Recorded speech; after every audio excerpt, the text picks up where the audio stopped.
first time that we are back in 2 years. We have done the representatives report remotely. We've learned a great deal, and in that time, what we've learned to do is to continue our relationship with Dover Sherburne Cable. And I'm Denise Garlick. I am the state representative for Dover. I want to thank the people who are here tonight in the hall and welcome you. This is our first time after 2 years doing the representatives report virtually that we are together. But I also wanted to say we had learned many lessons in that time. And tonight, we are broadcasting on Dover cable television, as well as Zoom and Facebook Live. I apologize for the glitch at the beginning as we were trying to get all those systems in order. You know that this presentation is 30 minutes on my part with a 30-minute question and answer period. In my presentation, I stop at 30 minutes, and we've got a timer going at the back of the room to take your questions and to make sure we have an opportunity to discuss our issues, whether or not I have finished all of our content. And we'll cover those topics that we have there. At this time, Colin, I was wondering if you could help us just go through some of the logistics we have set up for this evening. Yes, so the first logistic, we're still trying to figure out the sound because it's still muted on Zoom. Come on over to the camera. So they can't hear us on Zoom right now. Okay. And we're trying to figure that out. But for us here, we're going to be presenting for 30 minutes and then a question and answer period for 30 minutes. The rest of the instructions are for our Zoom attendees. Okay, and if I was trying to watch this on Dover television, how could I do that? So if you wanted to try watching on TV, on Dover TV, you can call 781-343-1173 to leave a voicemail, and we will be checking the voicemails and answering those questions at the end. Okay. So I have a brother. You may know that I'm a registered nurse. And my brother told me that nurses are professional decision makers. So we have made the decision to go with the people in the room and with cable television, with apologies to the folks on Zoom, who we will make sure they know how to see it on cable television because it will be shown again and again. All right? So then let me introduce to you my team. I'm going to ask my team to stand up and introduce themselves, and then you're going to hear more from them as the presentation goes on. So to the team.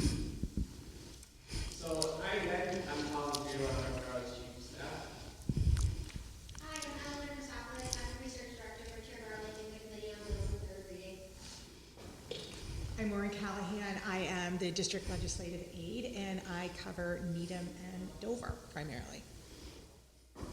Hannah Lee, Legislative Aide, and I'm Sophia Leggio, and I'm a practice administrator. And Izzy Lane, who's in the picture, is not here with us this evening. I would shared with Elizabeth, who is here, who is the Dover Sherburne superintendent, that when I was first elected as a legislator, you only have one staff person. And it's only as time goes by and you assume more responsibility in the State House that you are allocated more staff. I'm very pleased to be working with this extraordinary staff. I represent more than 40,000 people now, all of Dover, all of Needham, and half of Medfield. And you'll see that the Dover population has increased. Dover is considered one precinct. This is a slide of the positions that I currently hold. I am the chair of the House Committee on Bills in Third Reading, a committee well known within the walls of the State House, something we'll discuss about how that actually functions. I'm a member and the only legislative member on the Opioid Recovery and Remediation Fund Advisory Council, and I am the chair, the elected chair, on a permanent funded commission on the status of individuals with disability. And I was the member on the conference committee for the mental health bill that we just passed. The conference committee is only 3 members from a legislative branch, 3 House members, 3 Senate members, and we actually negotiate the final language on a bill as it comes to the floor. The previous positions for people that I am just meeting are listed here. What I want you to know in my lived experience as a registered nurse, I have brought that experience and that education and served on all of our healthcare committees in the legislature. Additionally, I've been the vice chair of the Joint Committee on Education and the vice chair of the Committee on Ways and Means. When we talk about leadership, I want to take a moment to talk about what that looks like for the House Committee on Bills and Third Reading. When I said that this is a committee that is well-known to within the building, but not so well-known outside the building, the Committee on Bills and Third Reading is the final gateway to the floor. There is no bill that can go to the floor of the House of Representatives except that it has the seal of House Counsel and my signature as the chair of the committee. Eleanor, I was wondering if you could take us through the process of how we look at bills in third reading. And I think if you come up with me, Eleanor, we'll be able to see you on screen.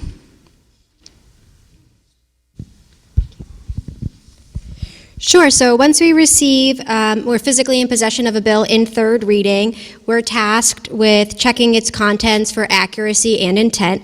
Each bill receives a thorough review, so that means that we not only summarize each bill that we receive in the committee, but we also do a full history of the bill. If it's been refiled, which committees it went to before it came to us, and we also compile any feedback that they've gotten in previous committees from the public or from different people advocating both for and against a bill. We then check to make sure all the necessary documents are included with the bill. That means home rule petitions, necessary votes, things like that. And we also make sure that the full charter is with it if it's a home rule petition. Chair Garlick works closely with her colleagues to make sure that all legislation passed through the committee fulfills its intended purposes. And once we receive everything that we need and the chair deems that the bill is ready to be released, we release it from committee, meaning that we get the lawyers that work for the committee to make sure everything is there that it needs to be. And then Chair Garlick physically signs the copy of each bill. From there, the bill is released from our committee and it's released to the floor for debate. And from there, any bills that we receive that day come back to us and we start our whole process all over again. So every bill that we get gets a thorough review. Thank you, Eleanor. And I want to publicly thank Eleanor for her work and her leadership. I am the first woman who has ever been the chair of bills in third reading, and I am the first woman who has an all-woman staff doing this work. The responsibility of bills in third reading is huge, not only just from the physical safeguarding of the bills, because in the State House we are not working remotely. We are working with paper copies of bills, and as Eleanor talks about the process from the clerk's office, from counsel's office to engrossment, all of that is hand-carried bills. And the biggest fear we ever have is that some bill will ever get misplaced, and not one single bill has ever been misplaced by this team, let me tell you. The second issue I wanted to discuss with you is around the serving on the Opioid Recovery and Remediation Council, and I told you that I am the only legislator doing that. That is the money that is coming into the Commonwealth under the litigation against the drug manufacturers, the opioid drug manufacturers. It is millions and millions of dollars, and it is ultimately going to be hundreds of millions of dollars. And the Advisory Council is directing where that money will be spent to deal with substance use and to deal with behavioral health issues. And it's a committee that is very forward-looking in how we will deal with those issues. I had a chance to share with you the elected chair of the Commission on the Status of Individuals with Disabilities. Some people in this room know that for me, both on a professional level, where I have been a nurse in a healthcare facility, the health supervisor for individuals with moderate to severe disabilities who are medically fragile, as well as being the mother of a daughter with developmental disabilities, my heart and soul has been directed towards this commission. And I wanted to take a moment and have Sophia, who has done all of the logistics, which are many, many, let me tell you, on the commission, to speak to us about the focuses of the commission. So the Disability Commission is made up of 3 different subcommittees. I apologize. It's made up of 3 different subcommittees. It's the Legislative and Budget Subcommittee, which tracks and identifies legislative priorities and budget initiatives related to individuals with disabilities and reports back to the Commission. The Workforce Subcommittee, which analyzes initiatives related to the workforce crisis for people who provide services for individuals with disabilities. And the final one is the Disability Employment Subcommittee, which identifies initiatives related to opportunities for employment for individuals with disabilities. Thank you. And I want to move forward and talk about community outreach next. On the issue of community outreach, this is one of the most vitally important things I do. It actually fashions my work around legislation, around budget, and around constituent issues. And I try to do this in a variety of ways. And it is mostly actively engaging with the infrastructure we have in Dover, our committees, the way people meet, the agendas that are on those meetings. You know that I always attend Dover Town Meeting. During the difficulty we had with the water quality in Dover, either I or Maureen was on every single one of those meetings. I made home visits at that time to residents that were concerned about the water. And those are the most important ways that I understand our town. And it can be as difficult as dealing with the water quality issue with people that are overwhelmed, and as lovely and simple as standing in the sun at Dover Days and just meeting people and watching our children play. But those are the best ways that I'm informed and fashion my work. So those are the ways that I listen, and we've put this up, and I wanted to speak to Maureen just a little bit. You see the number of unique calls that we have that have contacted our office, either through email, through phone call, or in person. And I think as we move forward, Maureen, if you would talk about the people who contact our office, and if these, when we talk about these numbers, are they unique callers or unique issues? How do you look at those things?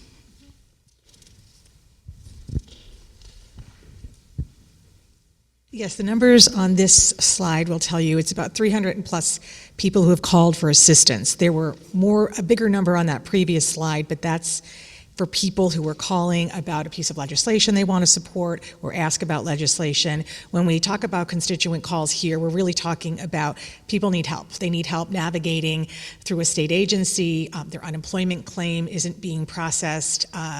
Fuel assistance application is stuck in limbo, and they need us to sort of make some calls. So it's 300 calls for assistance is from individuals, but it's a low number because oftentimes, we were talking earlier, it's 5 to 10 calls to get that issue resolved and to get that constituent really all set with what they called about in the first place. So so those are the kinds of things, and those are the key issues that we've heard about over the last year.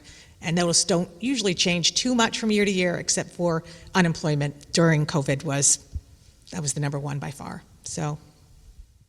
And I thank Maureen for both her diligence in those calls that we receive and for her kindness in those calls that we receive. You can imagine when we were in the middle of COVID, we got many, many calls about unemployment from Dover residents, people who had never anticipated being unemployed and didn't know where to turn and how to get help. The call to the state representative is usually the call of last resort, people who have done everything they know how to do to resolve an issue, and Maureen has been extraordinary in her work dealing with that.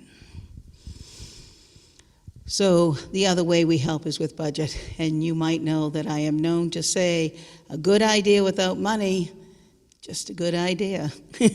So how we move forward with budget requests matters. In the town of Dover, we moved forward and were in the budget, and we're able to secure $150,000 around the cybersecurity and information technology.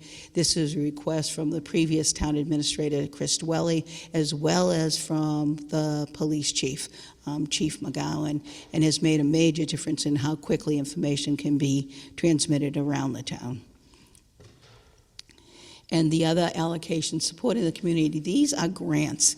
And I want to commend to you the Dover town staff. They are the people that are applying for the grants, see the need for the grants, and do what is usually a lot of work to secure the grants. My role is to support those efforts. And you'll see that Dover certainly did acquire those monies. This is money across the issue for the STARS residencies. Those are when we have brought artists in some capacity to the town of Dover who stay and work with our children on a more continued basis. This money went to the Charles River School.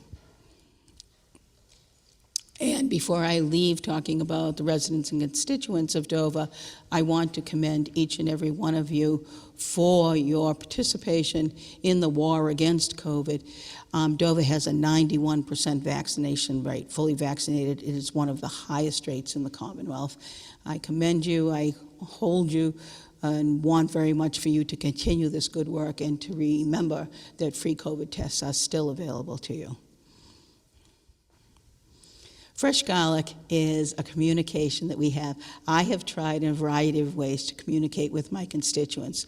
When we entered the COVID state of emergency, I began communicating with all of you and the people of Needham and Medfield on a daily basis. Every single day we were putting out information, and we call that Fresh Garlic. I write a personal message. We are trying to convey information that we think people need, that is timely. We refresh it, which makes it our Fresh Garlic, and we have continued that practice. When we got to the summer of 2020, we began to do it twice weekly, and now we are working hard to put it out once weekly. And I would like to invite Hannah Lee up, who does incredible work in not only helping with the content of Fresh Garlic and the structuring and the communication of it, but trying very hard to keep me on a schedule once a week. For Fresh Garlic, we currently have 3,685 subscribers. I use sources such as Stroll Dover, the Dover Foundation, Dover Parks and Rec, and the trustees to find information on events that's going around in Dover. So in every Fresh Garlic edition, there will be some information about Dover, what's going on in the community, and if anyone we're open to any events or community events that are happening, so if you have any information on that, please send us an email and we'd be happy to include it or look into it. And the way we have found Fresh Garlic is appreciated by constituents is not only to know what's happening in their own hometown of Dover, but like very much knowing what's happening in those neighboring towns. And it is my dearest wish that we continue to strengthen that network between Needham, Dover, and Medfield. The issue of the budget is always a major issue. At the bottom you'll see is a timeline about how the budget is actually passed. Traditionally, by the time I'm reporting to you in early February, we already have the governor's budget.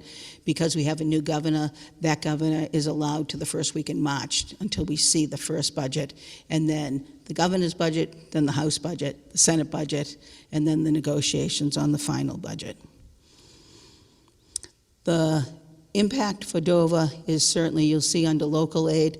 Local aid comes in the form, it's called the UGA, it's unrestricted governmental aid, which means this money that comes into Dover, Dover has complete flexibility around how they will spend that money.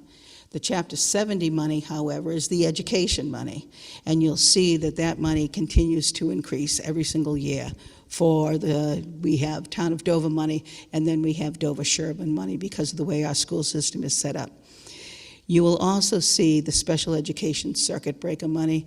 This is incredibly important to the people in Dover.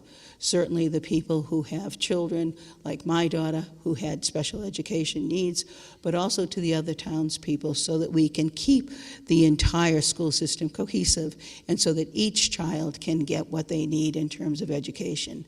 That number varies because the enrollment varies. That's not that we have some money at one point in time and we have less at another. It's based on a formula on how money comes into the town of Dover.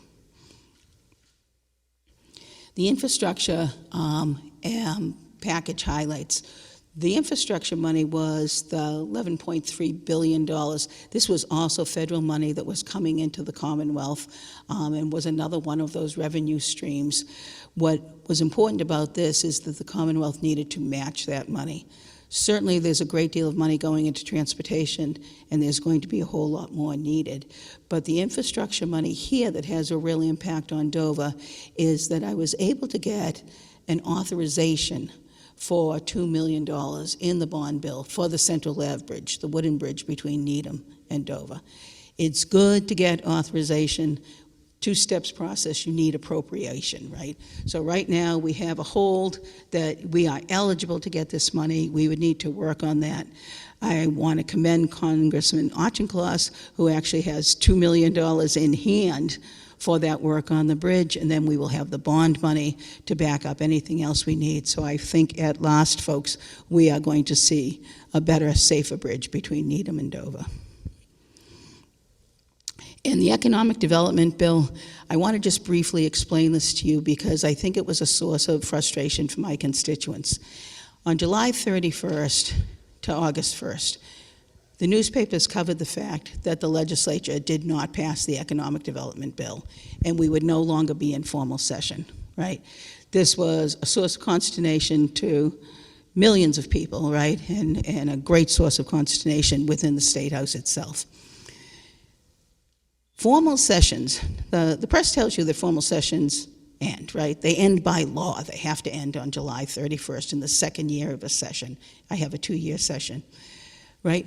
Informal sessions, by Constitution of Massachusetts, continue to meet every 72 hours. A great deal of work and probably a couple of hundred bills are passed between the end of formal session and the beginning of the next session, which is about a 5-month period. What happens, though, is the bills are not bills that can be of any conflict, because any one representative can stop a bill, any one representative. What happened then was, in order to mobilize $3.76 billion in the Commonwealth for needed projects, was we took that bill, we took out all the policy aspects, and we passed it in informal sessions. The thing that had really thrown a wrench in was around the 62F rebates, which was an old law around the time of Prop 2.5, that was a formula that if there was a certain amount of revenue that exceeded what we needed for the budget, that money needed to be returned to taxpayers. That money in this year had totaled $3 billion. It was because we had federal money in the state, we had all these different revenue streams, some related to COVID, and we had a large capital gains tax that we were looking at because people were mobilizing their own money during COVID. That money was $3 billion, so you can imagine everybody had to take a deep breath and figure out how to move forward, but we did in fact fund the projects that we needed to fund in the Commonwealth, and we held the policy decisions for another day. And we did, in that economic development bill, these are the issues that we did address with the money that we did use that. And you'll see, and I'm hoping in the question and discussion period that we'll talk about health and human services a little bit more, but that was, we exercised $1.52 billion to health and human services. So legislation, so what was happening in that time when you were hearing that the legislature was working remote, even though my staff and we were not remote because of the physical nature of the work that we have to do. But in that time, the legislature in Massachusetts voted 158 times in 2022. And how did we do that? We did that because we were the first in the nation to legally, effectively, and positively develop a system for remote voting that had great integrity so that representatives could vote remotely without bringing a large number of people into the State House while we were under the state of emergency. The House indeed held 132 sessions in that time. In that time, I had sponsored 29 bills and continued my work, much of it on Zoom, as you can imagine, on the phone, but continuing to advance legislation.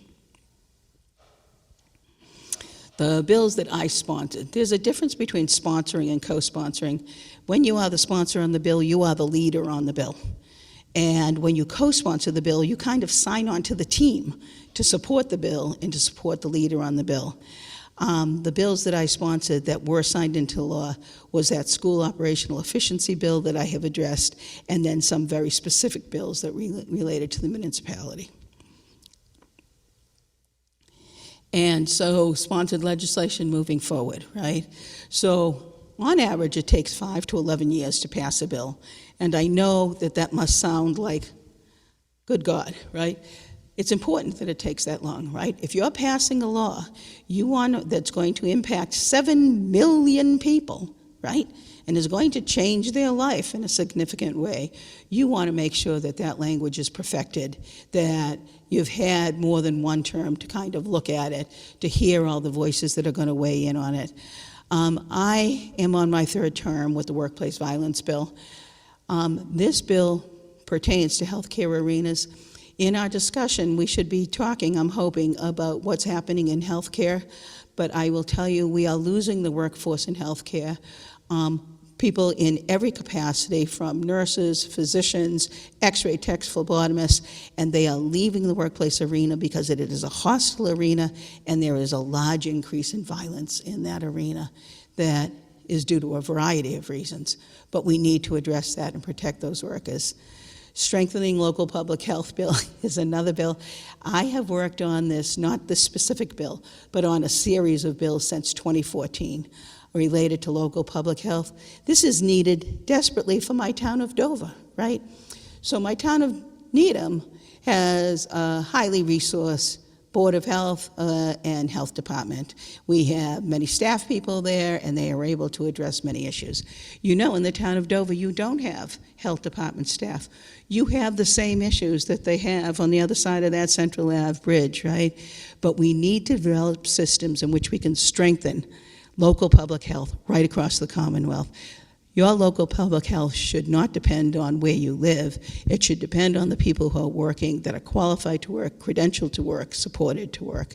And I continue to work on that. This is the fourth bill in a series of bills, and it passed the House of Representatives unanimously, passed the Senate unanimously, and was vetoed by the governor on July 31st. So we can also talk about frustration, right?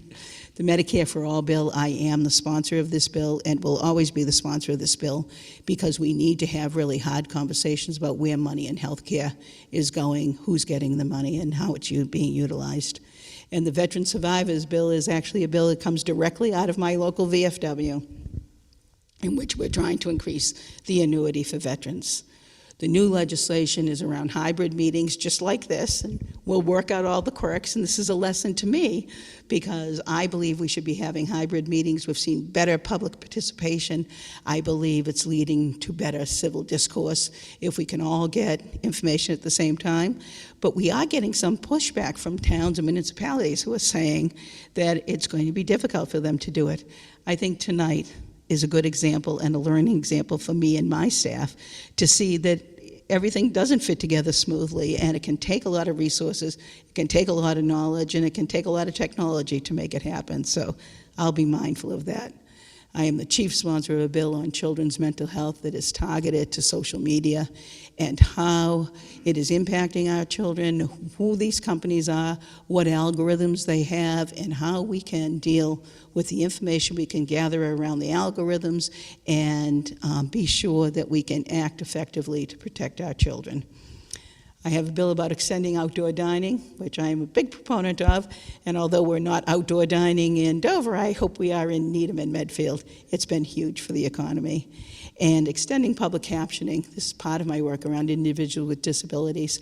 For those individuals that are hard of hearing, all during COVID, we had public captioning in many places. You see it in movies, you see it. This is to extend it and make sure in all public places where there's a television going, there's public captioning happening as well. And so I do believe we are building a stronger Commonwealth. I think it is, I'm very proud of the work of the last year. I am looking forward to the work we're doing forward. I have highlighted for you things that I think will be key legislative action for us and that we have taken care of. And on our next slide, I'm going to just advance us, that we need strong leadership and we need to be able to address the issues that are going to come up for us. And those certainly are going to be around, I believe, around public health. We are going back with that bill that actually the present governor, had supported and testified in person for. We're going back to get that bill over the finish line around early education and childcare and around the human services workforce. No matter how you look at this workforce, it is has been decimated through COVID. And there's a variety of reasons that we understand, but I think there are more reasons that we don't understand about where the Health and Human Service workforce has gone and how we do that. And the other issues, around tax relief, around housing, climate change, higher education and transportation are high on the list of the newly elected governor. They're very high on the list of the House of Representatives.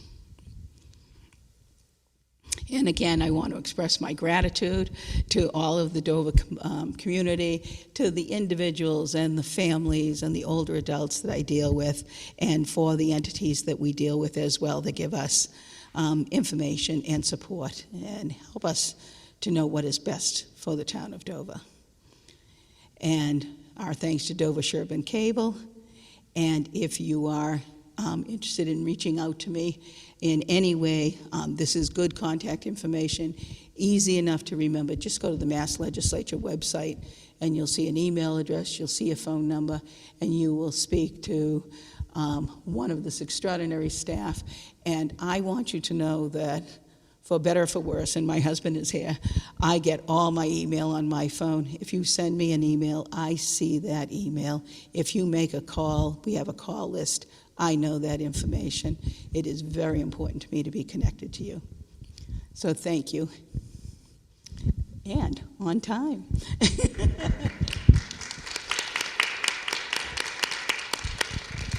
So we'd like very much to open this up to a discussion period, a question period, however you would like to do this. I'm going to get a little advice on this, though. If somebody wants to ask a question, should they come up here to use this mic? Yes, okay. So would anyone like to discuss anything this evening? Yes, come on up. And I just want to say thank you. The hardest thing in the world is to be a public speaker who opens it up to a question period and nobody asks a question. So come be my pal. My question is... Do you want to identify yourself for your neighbors? Pope Hoffman, Rocketbrook Road. My question is, I'm hearing a lot about aggregating electricity. Do you have any knowledge about this, and what would we do as a town to proceed in starting this? So, Pope, I would have to tell you that I personally don't have knowledge about how we are going to be able to aggregate electricity, but I do know those discussions are happening.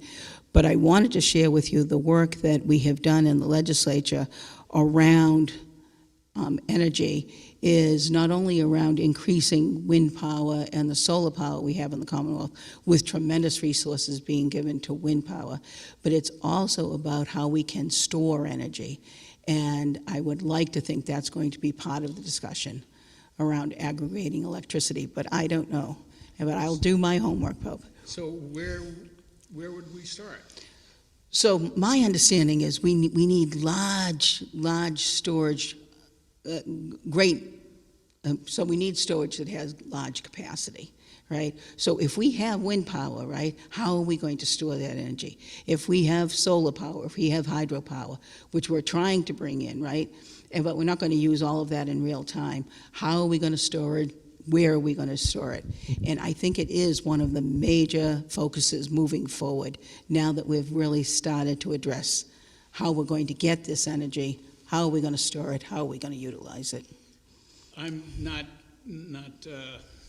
knowledgeable at all about this, but I thought, and I'm probably wrong, I thought aggregating electricity was just a matter of getting a ton of people together to select the same supplier, as an example, as opposed to, 10, 20, 30 different suppliers or whatever.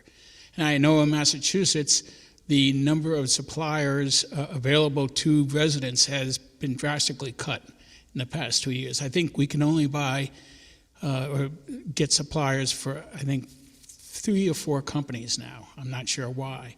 But I thought it was a matter of getting enough people together to say, hey, we want to get this company behind us for the supply side of it, but maybe that's not the situation. Because you mentioned storage, and I wasn't... So I'm talking about storage for wind and solar and hydro. I suspect you know more about this aggregating electricity than I certainly do. One of the things that we are seeing, though, and we have seen bills come through the Committee on Bills in Third Reading, is municipalities that are trying to set up their own electric companies. And I know, just as a resident in Needham, I get letters from Clean Energy Choice, those kind of entities, looking for customers to bring together. So I think it would be very interesting to know how Dover is trying to move on that issue, if we do it as a town, as a municipality, or as individuals. But there is a monopoly on energy, on electricity, there certainly is. Okay. Yeah. And it has proven to be a real problem when we looked at some of the issues that happened around the gas leaks we were seeing up in the, I want to say, the North Shore and National Grid, and their failure to act quickly and to move quickly. So it's a danger for all of us when there are only a few entities that control something as important as a public utility, and how we regulate that and how we hold them accountable.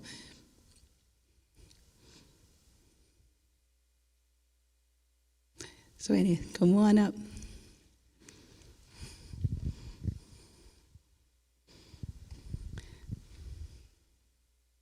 I'm Janet Greenwood. I have two questions. Sure.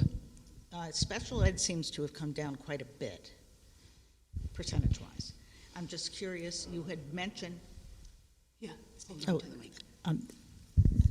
Special ed has come down quite a bit, and you had mentioned that it's contingent sometimes on how many students, but I'm just wondering, it seems a bit of a dramatic percentage. Do you have any more detail on that? So the special ed circuit breaker is a formula, right? And it's based on the number of students, but it's also based on those students' needs. So you could have a group of students whose needs are not overwhelming. You could have one student whose need is overwhelming and needs residential placement, and it's a tremendous cost to the town. I was sharing with our superintendent, as the mother of a child with special needs, my husband and I did everything we could to move to a town that we thought had resources, right down to the fact that we were the people that had no furniture in the living room because we needed education services. That is happening to Dover, right? And people with great needs are coming here because there are resources. I want their child to have all the resources they need, but when we look at the impact to Dover, I am hoping that we are fully funding the special education circuit breaker in the state budget now, and I am hopeful, and had worked on this very diligently when I was on the vice chair of the Joint Committee on Education. There are a low incidence of students that have very high costs. It's not everyone has the same cost. I believe that the state should absorb that cost for those low incidence students. So I will continue working on that. Thank you. I have a second question. Good. You have to have some questions. That's right. I'm curious, you mentioned that you're the only legislator on the opioid commission. Can you just describe the makeup of the commission and who appoints the other members? Right. So the Opioid Advisory Fund Council has been chaired by the Secretary of Health and Human Services, who is Mary Lou Sutters, and who now is going to be Kate Walsh moving forward. The positions, like our Commission on Individuals with Disabilities, isn't personality driven, but is position driven. So on the Opioid Fund Council, we saw individuals appointed by different entities. The governor appointed some people, the head of Health and Human Services appointed people, the president of the Senate appointed people, the Speaker of the House couldn't appoint one person, and I was the Speaker's choice. I believe I was the Speaker's choice because I was the chair of the Joint Committee on Mental Health, Substance Use, and Recovery, and I am the House author of the 2018 opioid bill.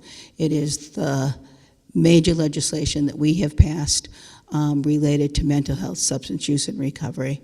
And so through that experience, I had a depth of knowledge to bring with the focus on what the House of Representatives believed were our best initiatives. Good.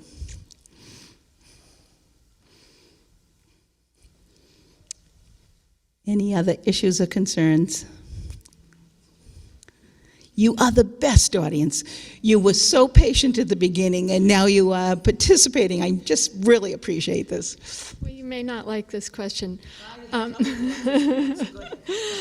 just wondering how you voted on the recent bill to conceal how legislators vote in committee. Okay. So that's an issue that gets discussed over and over again. And it is not that you vote to conceal how an individual legislator votes on committee, right? This comes under what is considered the umbrella of transparency, right? The person who brought that amendment to the floor did not ask for a vote. Nobody voted for that. Nobody voted against that. The person was Representative Udehoven. She is the representative from Somerville. She left that on the floor, and she left it to a voice vote, and it was just voted down without any discussion, and she did not ask for a vote for it. That's kind of a technical way to say that I didn't do that. But why, if it had come to the floor for a vote, what would be my position on that? I'm the chair of a committee that only has 2 committee members, right? So the work that we do is directed by me as a chair. And when I speak to the committee members, it is the chair recommends that you take a favorable vote on this, that we bring this to the floor.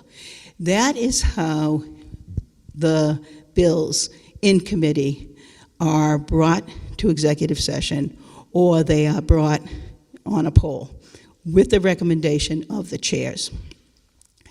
An individual legislator can either vote with the chair, or they can vote to reserve their rights, which is a no vote on the bill, right? And in the House of Representatives, in the last session, what we voted for was to release those votes in the aggregate form. So it would say, of the 21 members of the committee, 17 people voted in favor, 4 people voted in the negative, and that information was shared. That was kind of the waterline.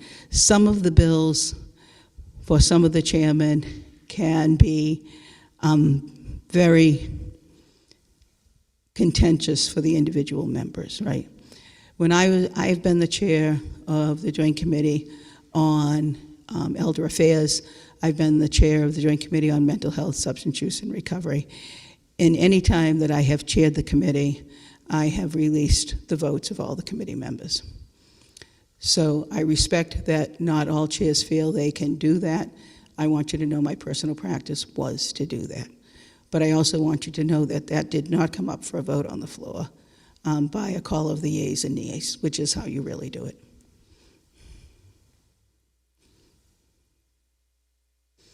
And so I'll use this little bit of airtime just to talk about this a little bit, because it's very important to people, right?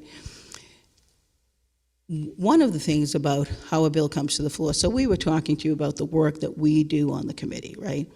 And I just briefly talked to you about the work that I do as your legislator, right? There is no way that a bill comes as a surprise to the floor. And Maureen, if you could put up in our appendix, we have the 13 steps to how a bill becomes a law, right? And when I say it takes 5 to 11 years for a bill to be passed, right? A person has an idea. The public hearing, right, which many people feel like is like high noon at the OK Corral and we're going to decide on a bill then, that's only the 3rd step. And a bill comes out with a favorable, or it comes out ought not to pass, which very seldom is the language that's used, or it comes out as a study. Sometimes it's a real study, sometimes a study is a nice way to say no, right? Once a bill has a favorable, any legislator worth their salt knows that bill is starting to move, right? Then the bill goes to a 2nd reading, which is steering and policy, and there is time to weigh in on these bills. There's time to read these bills, to know what the language is. this bill that I'm working on about hybrid meetings, right? I had this bill last session, right? I met with the chair virtually on this bill. I met with this large coalition of people supporting this bill. I took in their input. I changed some of the way that I was approaching the bill. I shared that with the chairman. The chairman of the committee had more than 8 individual legislators who were individual sponsors of like bills, and he brought them all together. We all met. We talked about the bill. We talked about the language of the bill. Then you see the bill moving. Then the bill comes out of bills in third reading, is on the floor. There is debate on the floor. There's time to deliberate. There's time to vote on the floor. And so what I think I'm trying to say to you is that a legislator should know, and your legislator does know, bills that are moving, what the content of those bills are, and I am constantly trying to perfect a bill through my lens, through what I want.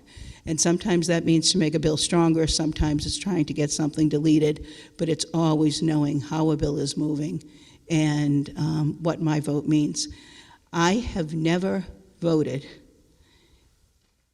in any way that on a bill that I didn't know what was in that bill, and I have always voted on a bill with a clear conscience. I have rationalized my vote, and I have said to myself, this bill isn't everything I want, this bill doesn't have everything in it that I think should be there, but this is as good as it gets right now, and I have taken those votes. But I have never voted on a bill that I didn't know what was in that bill and that it was on the floor.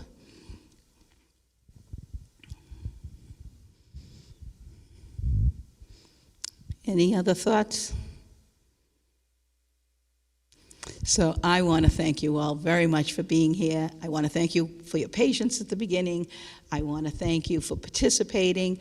Mr. Pope, I give you my word. I'm going to do my homework on electricity. And that's the importance of these meetings, right? And that's why questions matter, right? Because, and issues matter. Because I can talk to you for a full 30 minutes about what I'm doing, what I care about, what I think is important, right? But it's only when I talk to you that I know there's other issues I better look at, there's more things I have to understand, and I will do that work. I will do that work. So I want to thank you for being here tonight. Thank you.